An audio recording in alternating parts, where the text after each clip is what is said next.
दा खोथाया जाहैबाय बे तामुलपुर होनना बुङोबा जोंहा बर' मैखोम एरिया बे निज देफिलि एरियाया बर' मैखोम एरिया ओरै कलबारिनिफ्राय लानानै बे गासैबो गामिफ्राव गोदोनिफ्रायनो माने हारि हिसाबै जोबोद मोजाङै रायजो जाबोदों।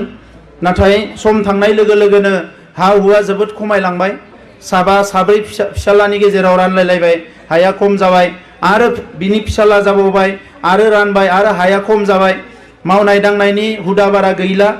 एसे लेखा फरायबाय, जोंनि सेंग्राफ्राबो मोजाङै खामानि मावला, बिफाफ्राबो गिनानै थिनला, माने एसे दादागिरि जाबाय नालाय लाइमोनफ्रा। मोनसे समाव सोमावसारबायबो, सिलायलाबायबो, दानिया गिलायलांबाय बिमा बिफाफ्राबो मायबा बुंबा आंखौनो एसे माबा खालामगोन नामा होननानै। उनाव थांनानै दायो सेंग्राफ्रा मा जाखो, खामानि मावै जालांबाय। दा बेवहायनो जोंहा बिमाया मटर लामायाव अन्थाइ बुख्रुबनो थाङो, बिमाया मैगं फाननो थाङो, बिमाया सेरेब फाननो थाङो, नाथाय फिसालाया मोजां लंपेन्ट सला गाननानै गिदिंबाय थायो। आरो फिसाइफ्रा किसुमान जायगायाव जेरावबो नङा, किसुमान जायगायाव सानसेया केराम गेलेयो, सानसेया माने जौ लोङो, किन्तु बिसिफ्रा बिराद खस्थ' खालामना खामानि मावो। दा नैबे ओनसोलाव बे जाथ'वाखै, गुबुन गुबुन जायगायाव आं बेखौ नुबोनानै बुंदों। दा नंखायनो नैबे सम थानायावनो जोङो मोजां खालामनांगोन। जोंनो मा नांगोन? मोनसे गोग्गो समाज।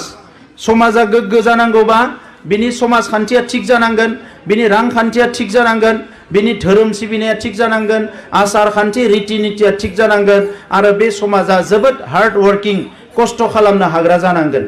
जोङो मुलुगाव नुनाय नङा नोंथांमोना बबेबा मोनसे समाजा बिराद आराम संसार जादोनो, बेबायदि समाज जेरावबो गैया। दा बर' हारिया मोजां मोनसे सम, मोजां मोनसे थासारि लाबोनांगौ होननानै 33 बोसोर सोमावसारबाय। बेवहाय माने 5,000निख्रुइ बांसिन मानसि थैबाय।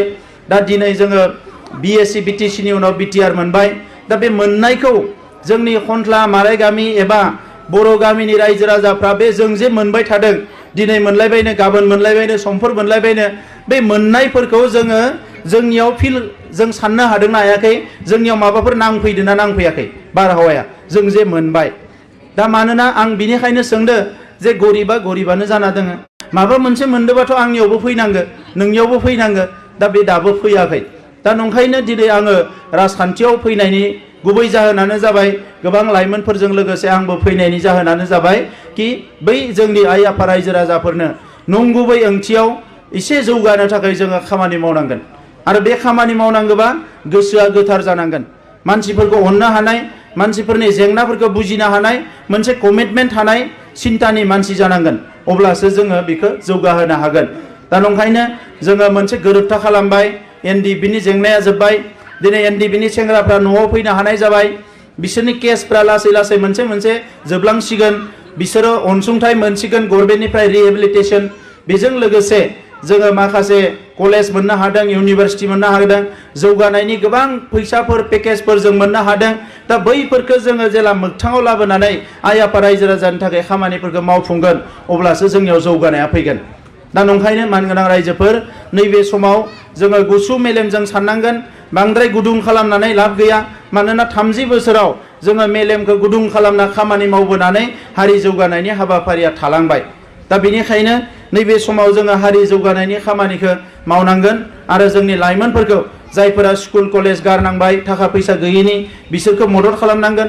जायफोरा कलेज इउनिभारसिटियाव फरायना दङ, बिसोरखौबो जोङो मदद खालामनांगोन। आरो स्कुल कलेजनि बाहेराव जायफोरा ओरैनो बेरायलाबायनानै दङ, बिसोरनोबो जों माबा नङा माबा लामा होनांगोन, जाहाथे बिसोरो मोजाङै मानसि बायदियै थांना थानो हायो। आबाद थिलिफोरखौ जोङो खेबथाम आबाद मावनो हानाय खालामनांगोन। ओंखायनो VCDC अफिसफ्राव जेसेबां जोङो अफिस दङ, बेवहाय स्किल ट्रेनिं सेन्टार, माबा माबि सोलोंनो हानाय ट्रेनिं सेन्टार खालामनांगोन। आरो आबादारिफोरनि थाखाय ट्रेक्टर लाबोना दोनफैनांगोन, माइ हाग्रा मेचिन लाबोना दोनफैनांगोन, जाहाथे आबादखौबो जों मावनानै मोजां मोनो।